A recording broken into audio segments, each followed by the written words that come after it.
our subtopic, right?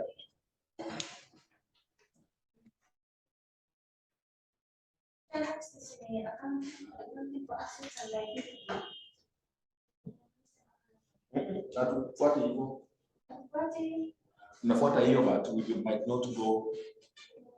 There is some which you have to know before this, but finally we do all of them. So look for prepayments and accruals somewhere there. Have you seen it? It must be there. Comment. You have not mentioned.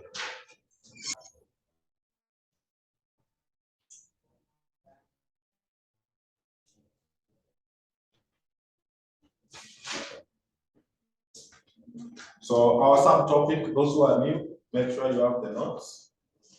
Make sure you have the notes.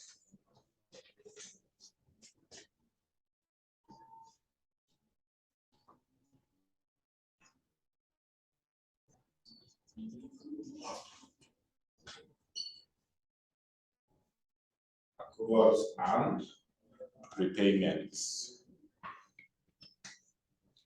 Accruals and repayments. So when we talk of accruals, accruals means we are not writing. Accruals means yet to be. Yet to be. So it can be accrued expense or it can be accrued income. So accrued expense are those expenses which by the end or by the close of the financial period had not been paid. They were supposed to be paid for the financial period, but they remained unpaid when the year was being closed.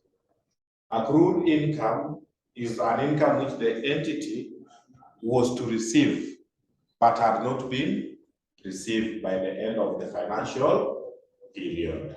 So the question will be, how do you account for them in the financial statements? So right there I'm saying,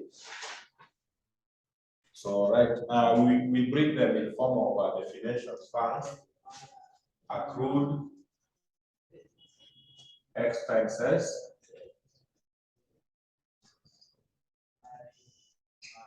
accrued expenses.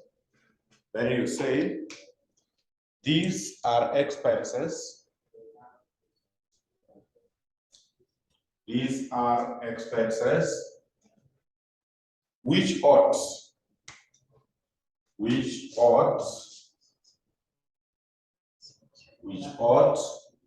to have been paid,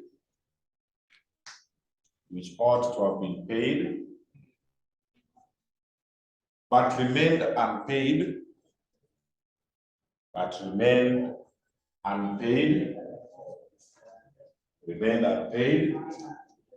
the end of the reporting period. Remained unpaid at the end of the reporting period. At the end of the reporting period. Full stop. Full stop. Full stop. Then accrued income. Accrued income. Accrued income. You say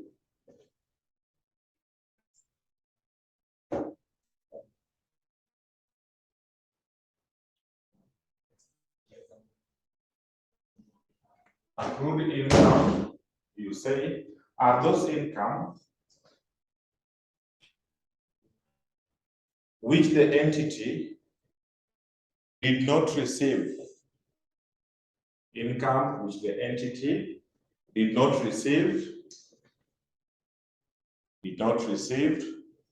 at the end of the reporting period. At the end of the reporting period. Full stop. Then let's go now to prepayments. So prepayments, allow me to explain first. When we talk of prepayments, prepayments are payments which are made in advance. So payments being made in advance, it can either be a prepaid expense or prepaid income. So prepaid expense are those, in fact, from there we can write. So number 3, you write prepaid expenses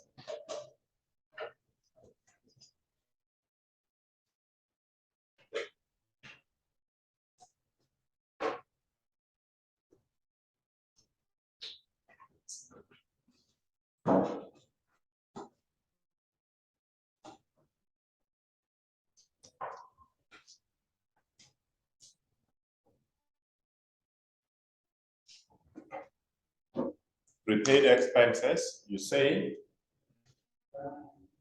are expenses paid in advance, are expenses paid in advance, expenses paid in advance, i.e., that is, they relate to future financial periods. They relate to future financial periods.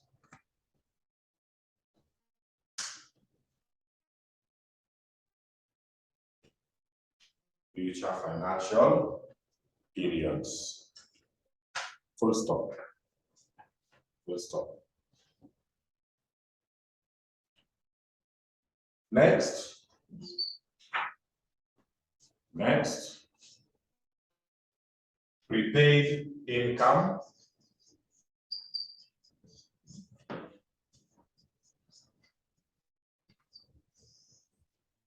Prepaid income. Prepaid income. Then you say, these are income received by an entity. Income received by an entity. Income received by an entity in advance. In advance. Before. In advance before delivery of goods stock services. Delivery of goods stock services. Full stop. Full stop.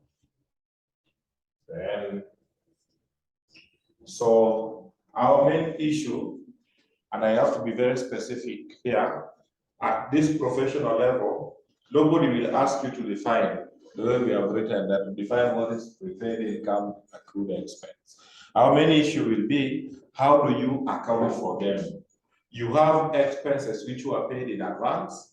You have expenses which were accrued. You have income which was received in advance. You have income which has been paid in advance. How do you bring them in the financial what? Statements? That is going to be our main issue. So write down there subtopic.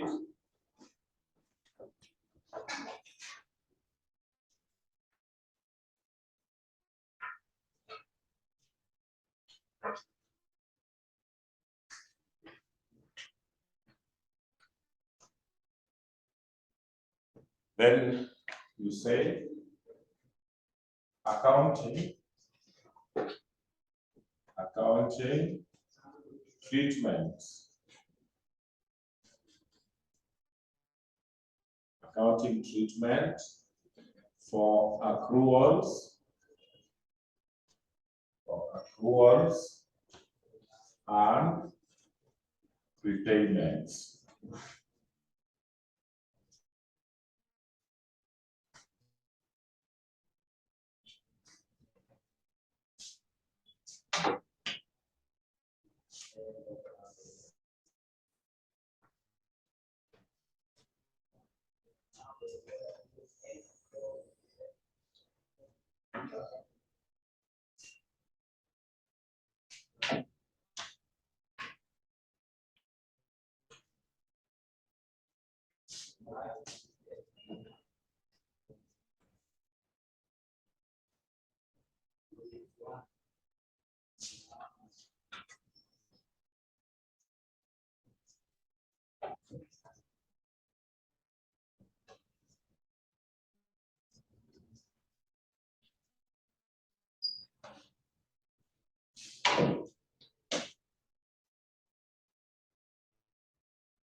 585 times 30%.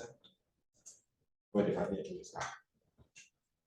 What you can look at it. 585 Times 0.3. times 30%.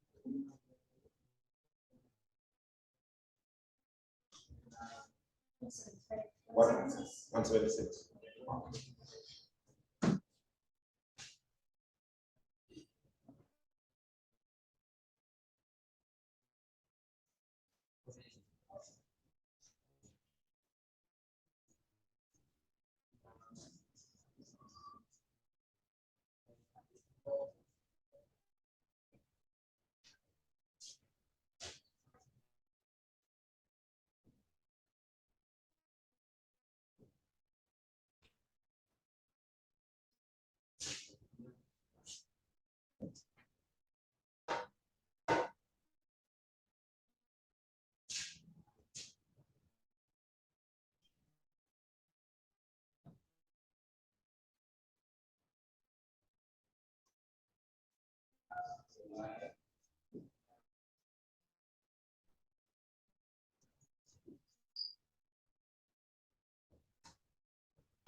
Good.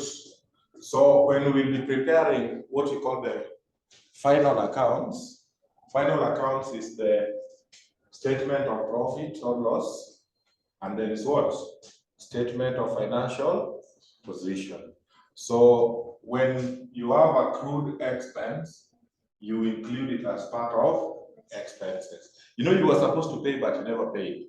So the fact remains, it was an expense for that period. So it must be captured. Then, in the statement of financial position, it is treated as what? Liability. Remember, liability are debts, madeni yenye tujalipa. So because you were supposed to pay, but you never paid, yes, you accrue, that is, you have not paid. So that is why we treat it as what? We treat it as a liability in the books. Then accrued income, they are income which you were supposed to receive, but you never received. Maybe you had tenants. They're different. Liability is a general name. You cannot say that Lulu na msichana ni kitu moja. Are you getting? Lulu is just a name which is found in ladies. So accruals is an element which is found inside liabilities. You get? Yes. So it's just one of the liabilities. Then accrued income, these are income which you were to receive, but you never received. Maybe you had tenants, they were supposed to be paying you rent, but they never paid. So you treat it as part of other what? Other income. Then you recognize it as a current what? Asset. Prepaid expenses are expenses which you have paid in what? In advance. So you exclude them as part of the expenses for this period because they relate to future. They are not for this year. You know, profit and loss is prepared for every year. So if you have paid this one for the next years, then you exclude that part. So the examiner will be telling you that during the year, the company paid electricity worth 200. However, of the 200, 50 relates to the year 2023. So it means this year we only recognize 100 and what? 50. So you exclude the prepaid part. Prepayments we don't recognize in the books because they don't relate to this year. However, in the books you treat it as a current what? Asset. Because it is your money. When you pay in advance, you have the right to recall back. You can say, I've changed my mind, bring back the money. Then prepaid income are incomes which you yourself you have received before delivering goods or services. You exclude them as part of the income for the period. You will capture them when those goods have been delivered. So it's a liability to you because in case that person changes their mind, you have to refund. Sure. If I give you money right now that you will bring for me something next week, until you bring it, it is not your money, it is a liability. So that is how we treat them in the books. So allow me to check the format. How do we prepare profit and loss, and how do we prepare statement of financial position? So write for me there. Preparation, a subtopic. Preparation of final accounts.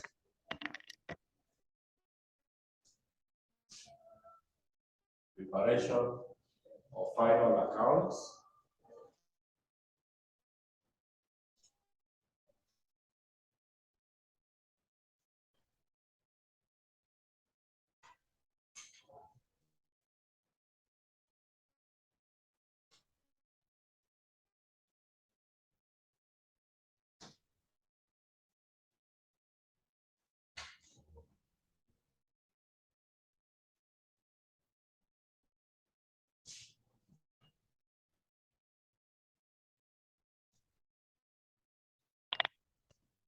So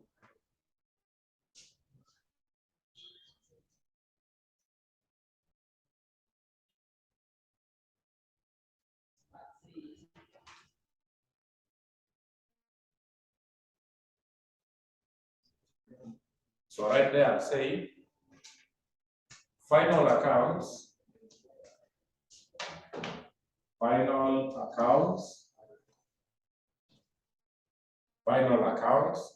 are accounts prepared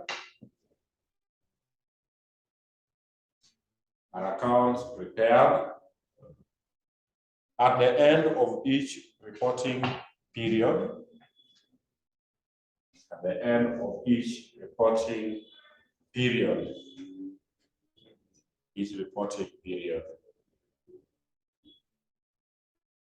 So the basic financial final accounts,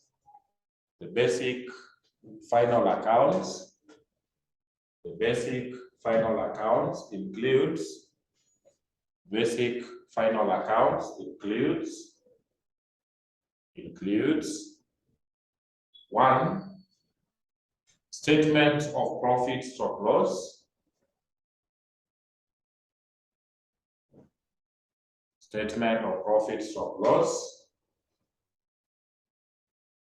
and two, statement of financial position. That is the balance sheet, the statement of financial position.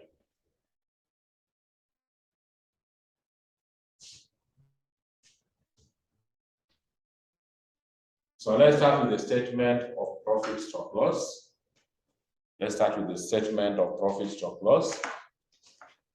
So we are just doing the formatting. So I want to come up with a format to copy.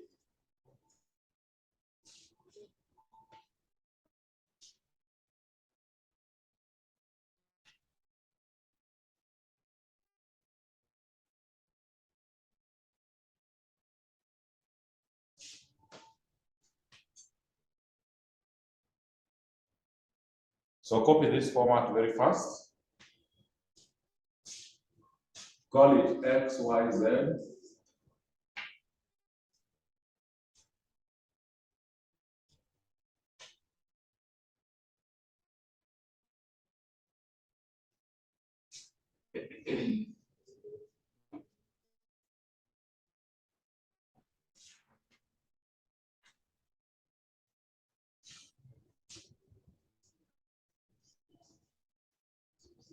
Please copy it the way I'm writing it.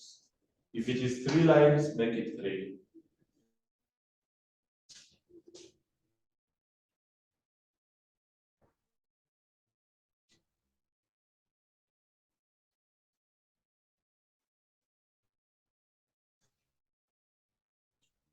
(2021) is just an example.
So I tend to believe you're done with this side.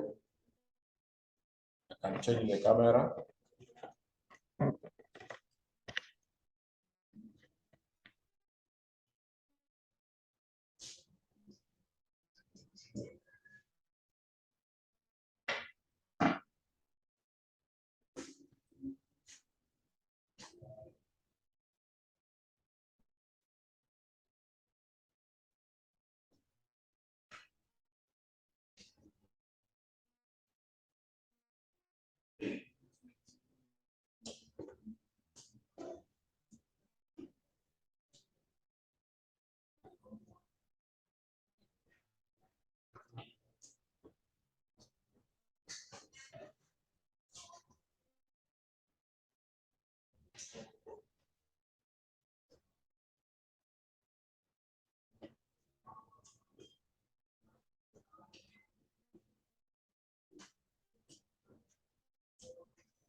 Prayers. So finish copying that. Then those who are going for prayers, pray. Then we come.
Oh, acha manamozidisha. Lakini sana.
Guy.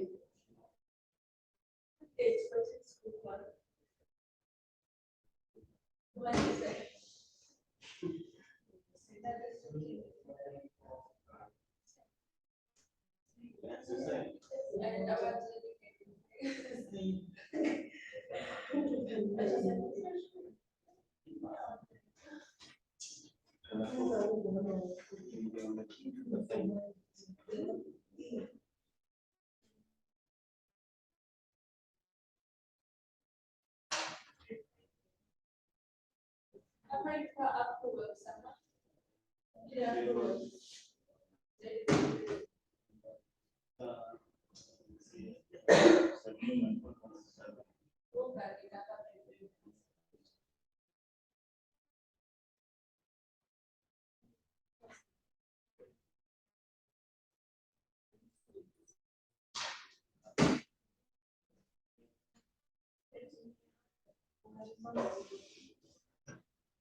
Yeah, black. So let's try that taboo. Say, to me.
Yeah.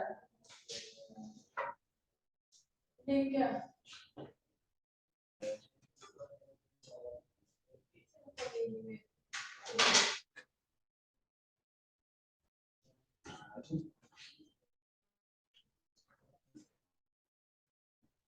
Sasa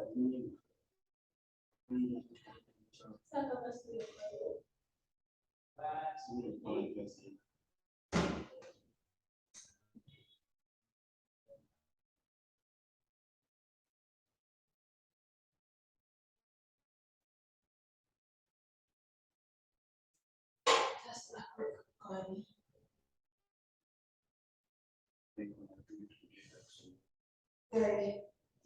nataka kufika hapa.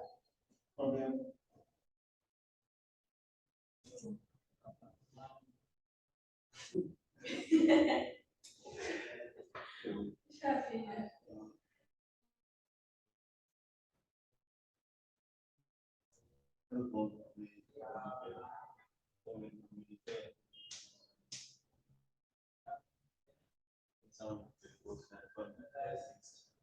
Washafika? Hello? Yes, uko umeenda home?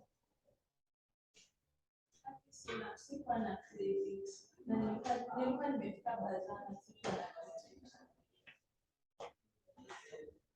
Sikuwa na credit na nilikuwa nimefika Bazana. Bado, sasa nikatafuta sikuona.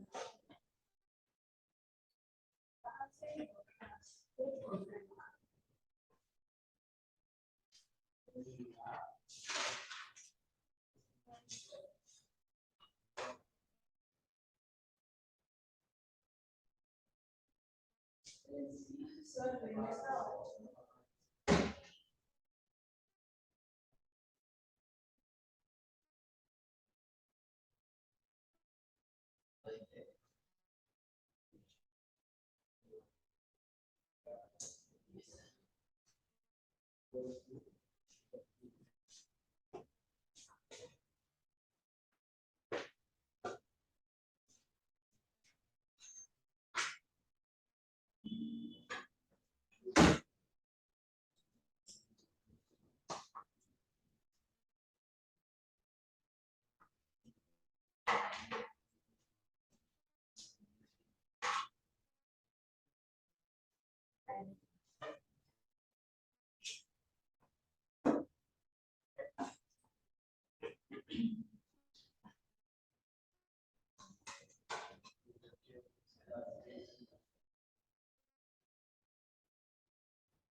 Yeah. So,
So we continue.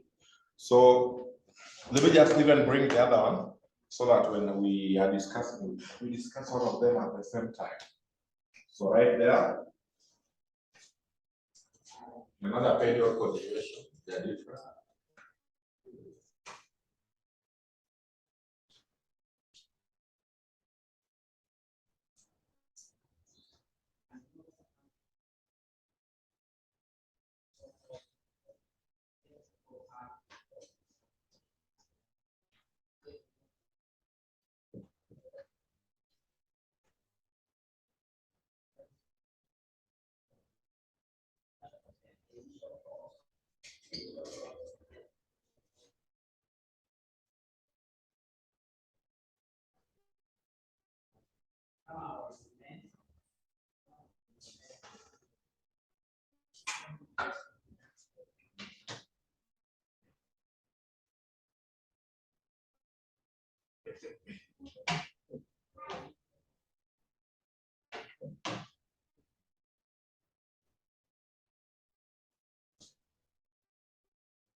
So I'll proceed the other side, so just continue.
Brackets. There are some things I've been putting in bracket. Bracket in accounting means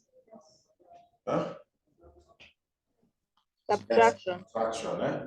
Yeah, so when you are lessing in accounting, you put in bracket. So bracket means minus. Bracket means minus.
So that is the profit account, and that is the statement of financial position. I think the discussion of it will just come out automatically when time leaves. So for now, we just leave them like that. Proceed. So write for me subtopic.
Like that.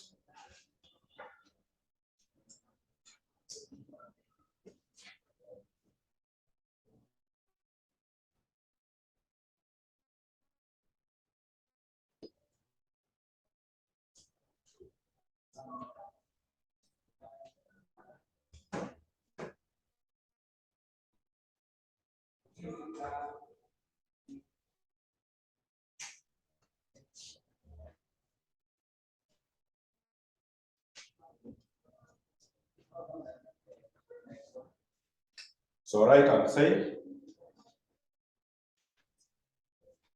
these are adjustments which affects the final accounts, which affects the final accounts, which affects the final accounts at the end of each reporting period.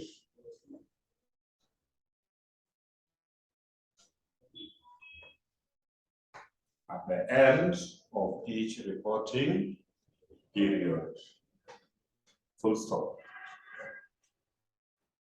Full stop. These adjustments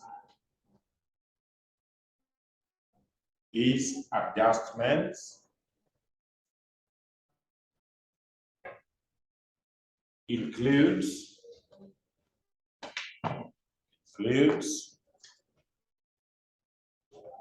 one, depreciation, two, doubtful debts and bad debts,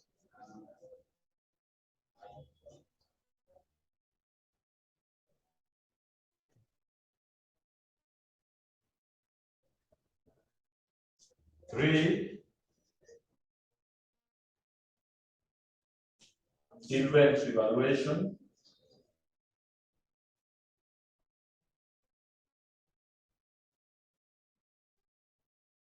Inventory valuation. Though prepayments and accruals we have already discussed, but just write it for the sake. Prepayments and accruals. But this one already discussed.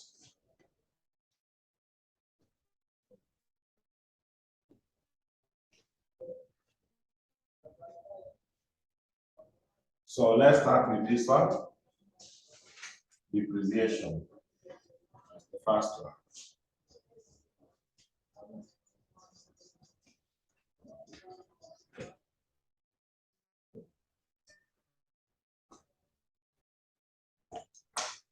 So right, I'd say this is the loss in value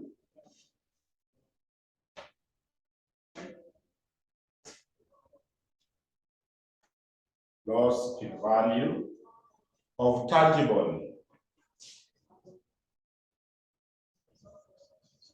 Loss in value of tangible non-current assets. Loss in value of tangible non-current assets. Full stop.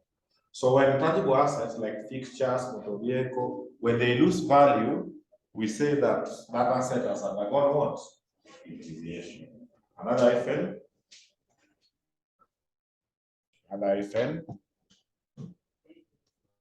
Non-current assets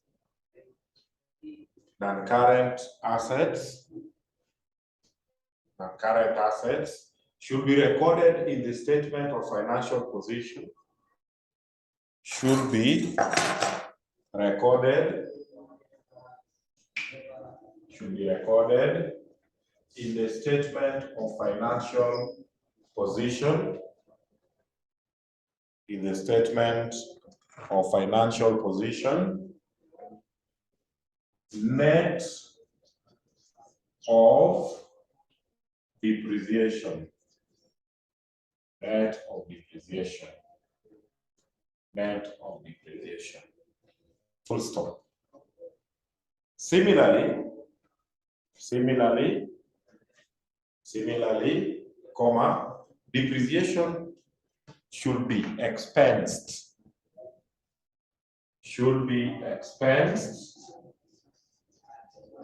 Depreciation should be expensed in the statement of profit/loss account. In the statement of profit/loss account during the financial period.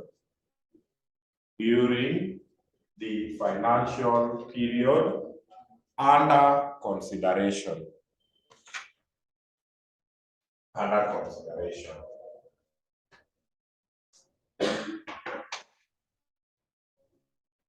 Full stop.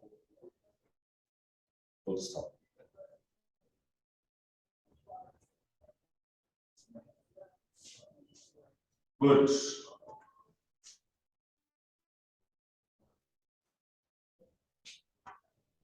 Down there,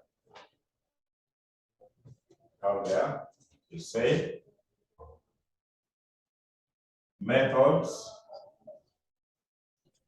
for charging depreciation.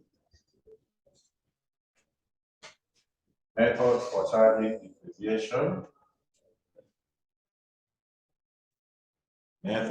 charging depreciation. You say the two major methods, so there are many, but there are two major methods, includes straight line method and reducing.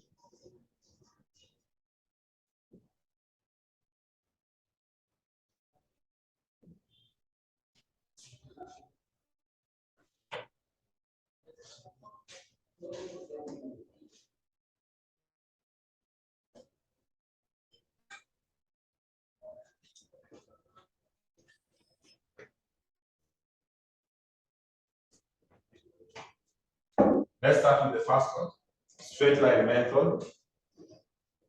So if you are told to reduce the value of the asset using straight line method, you say depreciation is charged.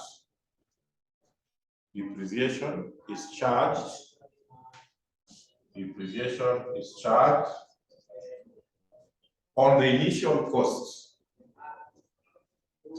On the initial cost. On the initial cost of the asset. On the initial cost of the asset throughout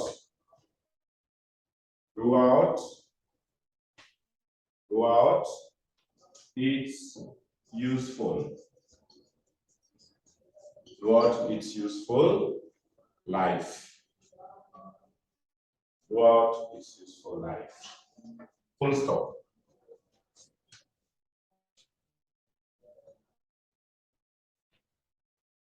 So depreciation is equals to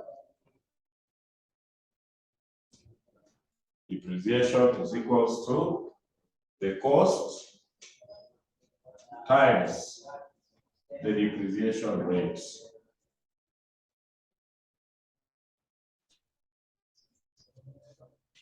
Cost times the depreciation rate. So rate will be given by the examiner. They can tell you depreciating at 10% or something like that.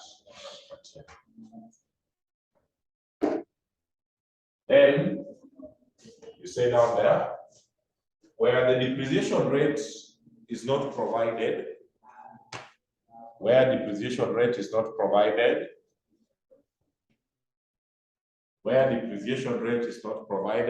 comma, apply the following formula. So if the rate is not there, then depreciation will be the cost minus salvage value divided by useful life. So where you are not given the rate for depreciation, then you take the cost minus salvage value divided by the useful life.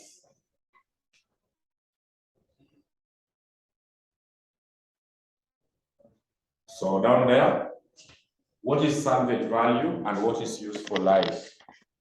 So salvage value, please, I'm preparing you for serious computations. So, I'm prepared. So you have to understand these things so that when you go to computation, it becomes easier. So salvage value, this is also known as the scrap value, also known as the residual value.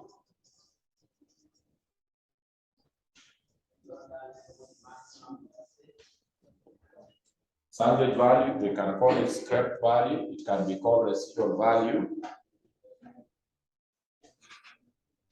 You say, is the amount that can be recovered, amount that can be recovered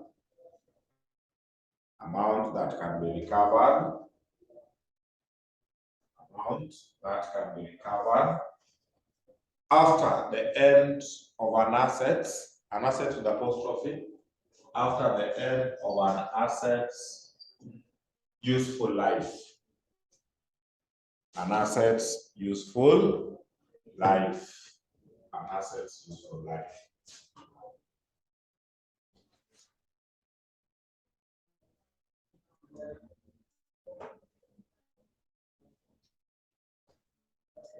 Down there, useful life, useful life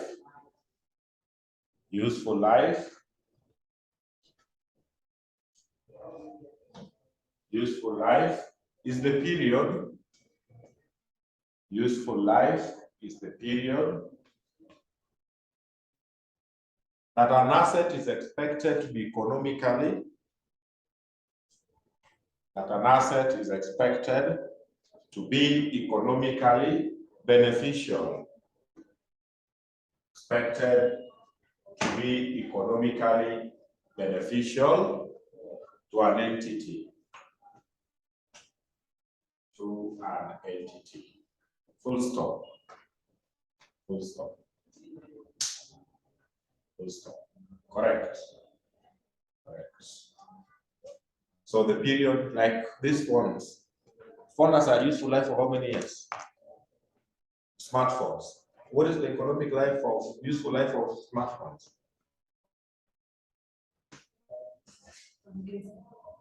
Those you have been having them. Huh? 320. Me and my those things, they start misbehaving after year 2. Year 2 it starts hanging. Ukiakisha inakaa bila kuona. Nilete pale unaweka pin. It starts misbehaving, but it's 2-3 there. Yes, at 10. Unaweza kana smartphone for 10 years. Hadi ukinunua saa hii tuko 2022. Hadi ukinunua saa hii Samsung utakana mpaka 2032. That is impossible. So the economic useful life is the period that an asset is expected to be economically beneficial to an entity. So where the rate is not provided, you will get them giving you this. Where salvage value is not given, you assume 0. So you don't have the rate, you don't have the salvage value, you have the cost and useful life. Just take the cost to divide by the useful life, then you get depreciation. Is that okay? Yes. So that is called straight line. Let's go to reducing. Reducing balance, that was straight line.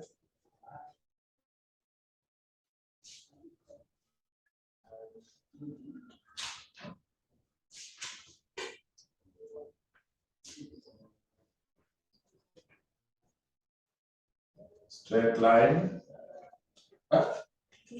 Reducing, Thank you. Reducing method. Using method.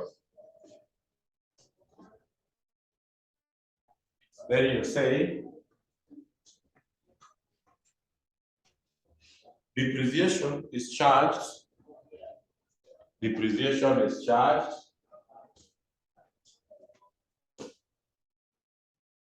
Depreciation is charged based. Depreciation is charged based on the net book value. Based on the net book value, in bracket NBV. Net book value, NBV. Full stop. So now there you say depreciation will be the net book value NPV times the depreciation what? Rate times the depreciation rate times the depreciation rate. So the question is, what is NBV, net book value? So down there you say net book value, which is NBV, net book value, which is NBV, is equals to the cost minus accumulated what? Depreciation. Accumulated depreciation. Again, down there, you say accumulated depreciation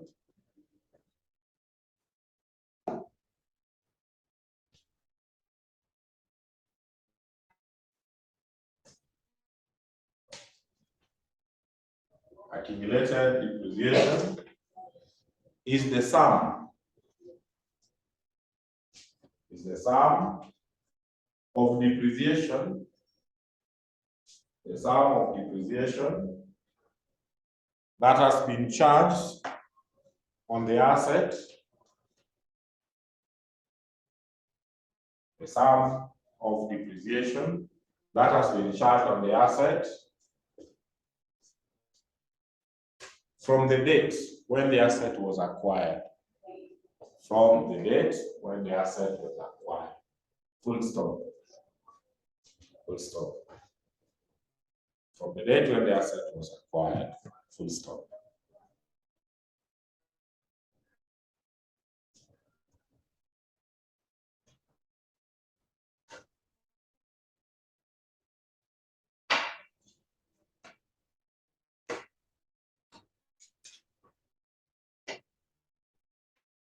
So now,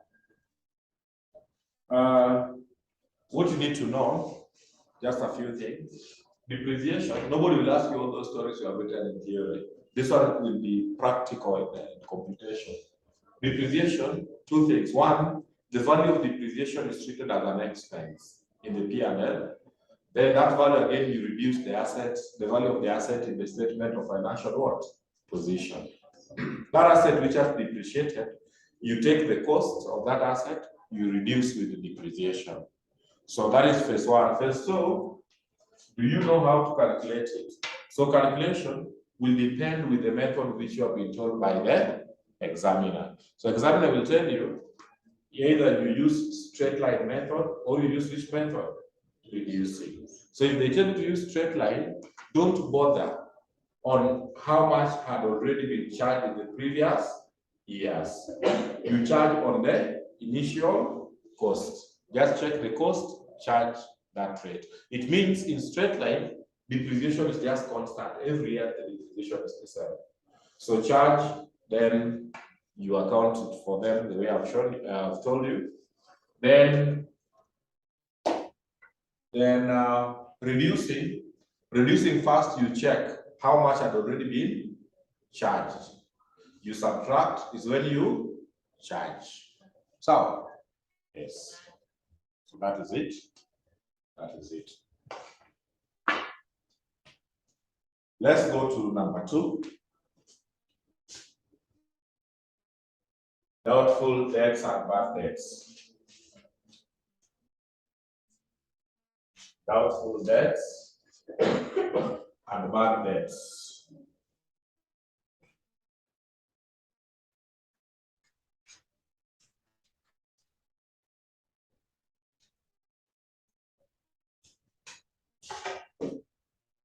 Doubtful debts and bad debts.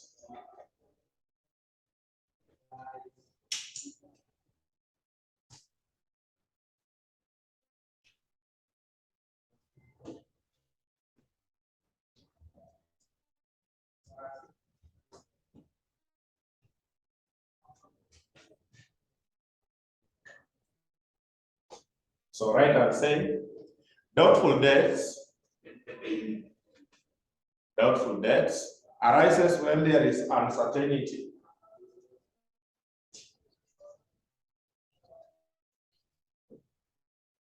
Uncertainty on whether the customers will pay. The customers will pay their outstanding debts. Will pay their outstanding debts. Their outstanding debts. Full stop. Another hyphen is normally calculated as a percentage. Normally calculated as a percentage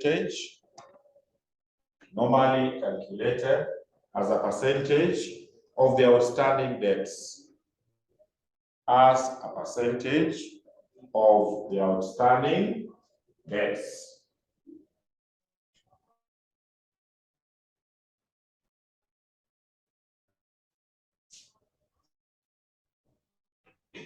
Full stop.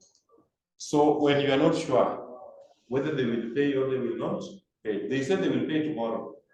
Hey, tomorrow gone, next week gone, the other week, 1 month, 2 months. So you are not sure, will they pay or they will not pay? Then that debt, you call it doubtful what? Debts, doubtful debts. Down there, increase, increase. So, oh, hold on, please. Examiners, sometimes they tend to be very mean. They will not tell you the figure, but they just tell you doubtful debts was to be provided at the rate of 2%. Then they keep quiet. So you know we are providing 2% of what? So what we have written there, it is a percentage of the outstanding balance from the customers. So the receivable, you know, what is due from customers is called receivable. So in the books, you check most of the trial balance, you check how much is the receivable value. Then if the examiner says that doubtful debts is a percentage, is maybe 2%, then you take that 2%, you multiply with the value of receivables. Is that okay? Yes, so it's a percentage of receivable. They will be mean. They will not tell you it's a percentage of what. They just say 2%, then they keep quiet. So it is you to know it's a percentage of receivables. Good. Because how?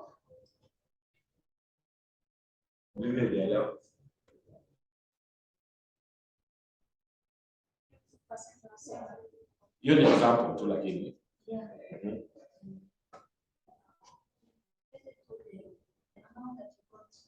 No, unaangalia tu receivables in the trial balance. So nakuwa compare the figures. So you check trade receivable, then you take that 2% times the trade receivables. So I'm just saying the examiner will be very mean with you. They just tell you doubtful debts is 2%, then they keep quiet. So it is you to know that it's a percentage, it's always a percentage of receivables. So you take that 2%, you multiply with receivables. Is that okay? Yes. So you say increase in doubtful debts. Increase in doubtful debts should be expensed. Should be expensed. While a decrease is treated as other income. Very important. Treated as other income. So they will tell you at the beginning, doubtful debts, people who are being suspected not to pay was starting at 10. At the end of the year, when you calculate, you find it is how much? 20. So the increase from 10 to 20 is what you take to the profit account for the year. So the P&L, that increase, it means many people are willing to pay during the year. So if they give you opening balance, then again they tell you to compute, check that figure. If it's an increase compared with the opening, then that increase you charge as what? Expense. But if it was 10, then after computation, it is 5. It means people who are being suspected came and did what? Paid. So that decrease of 5 you treat as what? Income. So a decrease in doubtful debts is an income. Increase in doubtful debts is what? An expense. Correct. Nothing else, nothing else, nothing else. Then another item.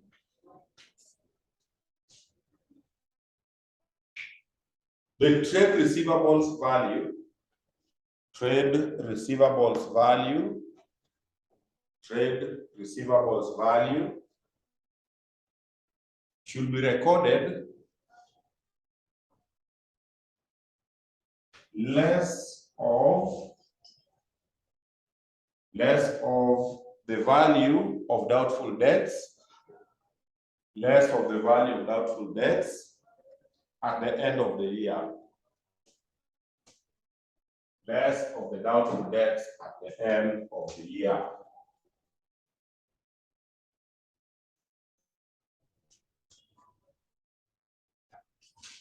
Full stop. Full stop. Full stop. That is enough. Write something about bad debts.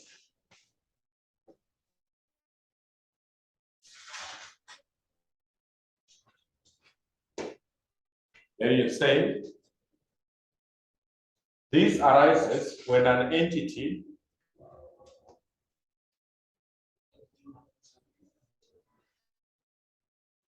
that an entity arises when an entity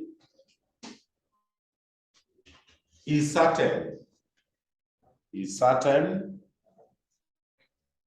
that the balances from a customer, the balance or balances, the negative balances from customers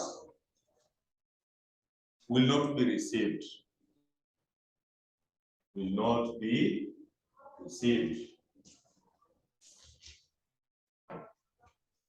Will not be received. Full stop. This may be due to bankruptcy. This may be due to bankruptcy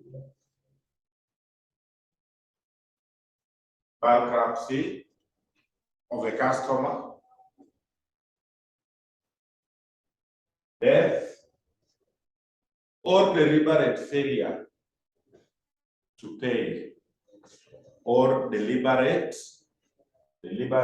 failure to pay. Full stop. Customer anakuambia I will not pay.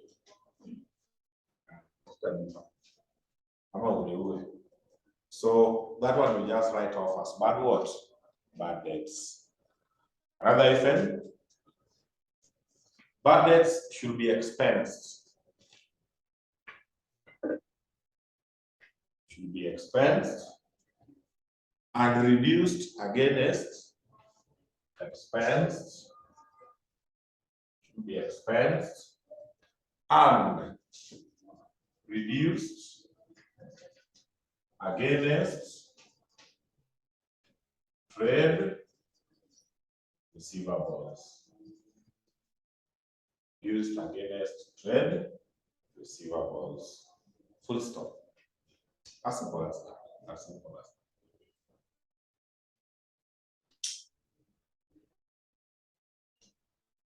So we meet in computation.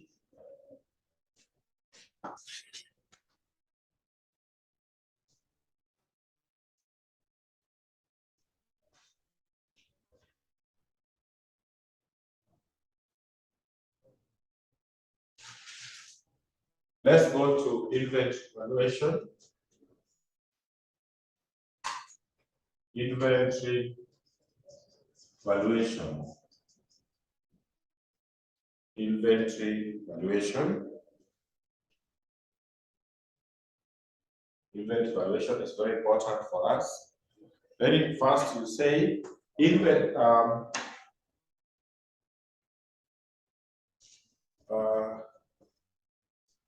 you say inventory represents stock. Represents stock in trade. Represents stock in trade whose scope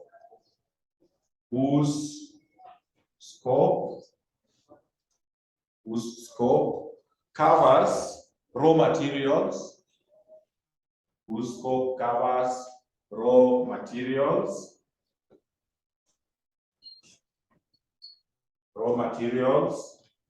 work in what? Work in progress. Work in progress. Work in progress. And finished what? Finished goods. That is the scope of inventory. Stock in trade, whose scope covers what raw materials, work in progress, and finished goods. Finished goods. Full stop. Another item, you say IAS 2. This is International Accounting Standards number 2. IAS 2 requires that inventory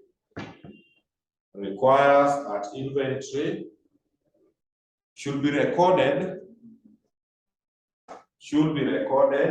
in the financial statements. Should be recorded in the financial statements at the lower of cost at the lower of cost or net realizable value. At the lower of cost or net realizable value. Full stop. So what it means, and that is also critical somehow, you know, we'll be meeting them now, you just think, we never said something like that. Never, we have not discussed. When you have two values for stock, you have the cost of inventory and you have realizable. Realizable value is the market value of that stock. You can buy a cloth, maybe if you're selling clothes, you have bought it at 800 and you expect to sell it at what? 12. So in the financial statements, if you have been given, we will go somewhere utapata in the question the examiner has given you how many values for stock? 2. That the cost was 8 and the net realizable value was 1200. So if you have two values for inventory, then you go for whichever value is what? Is lower. Are we okay? Yes. So when we come across two values of inventory, you go for whichever is lower to avoid. Actually, the ultimate objective is to avoid overstating profits. If you go for a higher value of inventory, you will definitely overstate your what? Your profit. So when you have two values of inventory, you always go for whichever value is what? Lower. That is International Accounting Standards number 2. Down there, there are 3 methods of inventory valuation. There are 3 methods of inventory valuation. 3 methods of inventory valuation. i.e., which ones are they? We have FIFO. FIFO stands for what? First in, first what? First out. Then we have LIFO. LIFO stands for last in, first out. Then we have weighted what?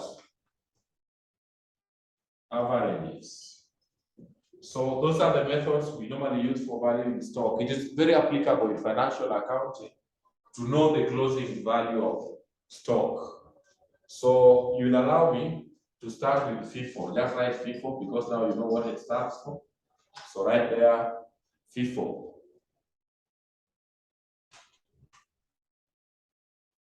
So once we are done with all these issues, we can tackle a serious question. So FIFO, then you can have an hyphen down there. Then that is where we start from in our next class. Thank you.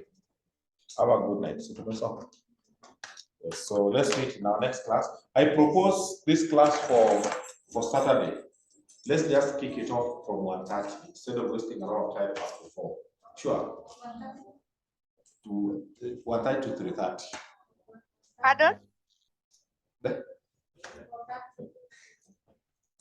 Tukisonga mbele hapo October, but for now. Mwalimu, pardon? You don't worry. Finish. So I've proposed Vera, Esther, Lamek, the FA class on Saturday. For now, let it be starting at 1:30 up to 3:30. Any adjustment, I will communicate. Thank you. Have a good night.